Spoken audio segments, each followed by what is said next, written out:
Hi everyone, my name is Max Maker and today I'm going to fix this hatch that came loose in my RV. The plan is to drill them out, then to fill them up again. Normally I do more elaborate builds, but I thought this is a technique that some of you might find useful sometime in your life. So I started by drilling these out, and I needed to drill some pilot holes first because the Forster bit wasn't going through. And it's interesting, it was interesting to find out what's actually inside these doors. First there's plastic, then there's some MDF, then there's some real wood, and then there is styrofoam on the front. So they really try to save weight here, I guess, because it can't be very cheap to build it this way. And after I drill them out, I clean everything up. And you probably come across this problem once in your life if you have some IKEA furniture that hinges come loose. So then I covered everything in this plastic bag, because I know from experience from my previous projects, which you can check out here, that epoxy really likes to seep through workpieces. So I made sure that everything is tight, because if any of this epoxy leaks, then it's going to get onto the surface and the thing is ruined. So I prepared this little mixing stick for the epoxy, so I can mix this with my cordless drill, because when mixing epoxy you really need to have it properly mixed, otherwise it won't harden, and then you have a whole new problem, which is removing rubbery epoxy. So you just make sure you mix it properly. You mix it for longer than you think. I mixed it for about 1 minute, even with the cordless drill. And then I added these micro balloons, or microspheres as they are called. They're tiny, tiny glass bubbles, and they don't add weight, but they add a lot of thickness to the epoxy, so it doesn't run all over the place.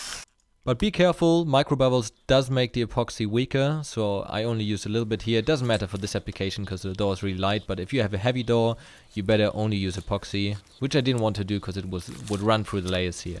You can also get some epoxy that is naturally thicker, and there's also some compound that you put in that thickens up the epoxy. And I made sure that the fills are a little bit proud of the surface. Initially I thought I would sand these down, but then after I was done I thought I could maybe just use a chisel, that would be easier. And I didn't want to slip with the chisel, so I laid down some tape that would catch the chisel, just in case. And this worked really well. I had a sharp chisel, and this is a really cheap chisel too, just from the hardware store, nothing special. And if you look at the chisel, there's always one side that has an angle to it, and you can use that either to cut something flush, or in this case flip it over and use the other side to hold the chisel a little bit at an angle to give you access.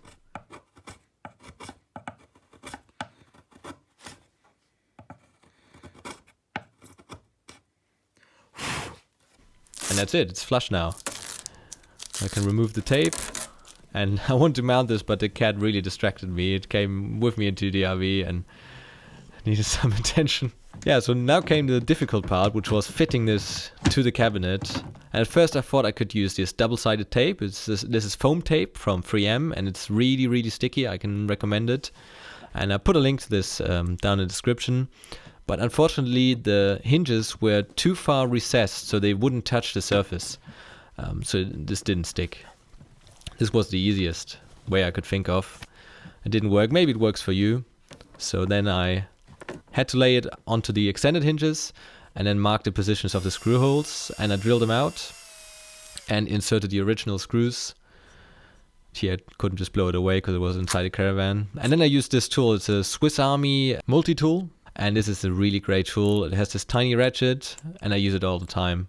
Most of the time, if I fix something in the house, I just take this with me, because it's got all the bits, it's got pliers, it's got a knife, it's got everything I would need. And I don't need to carry the big toolbox. Alright, this is the moment of truth. Yeah, and this worked really well. And the gaps were okay, I just double checked this. And I added some more screws. Also got the Phillips head, of course. You might remember this knife from when I got stuck with the RV in the mud. I've got a separate video for that. I'll pack everything away, everything goes in here. And if you have a look in the video description, there's a link to my favorite tools. And I'm done. I know you guys want to know more about the hydrofoil, and there will be a new video coming soon, so stay tuned for that. And I hope I inspired you to fix or make something yourself today. And see you next time. My name is Max Maker, and I make all kinds of stuff.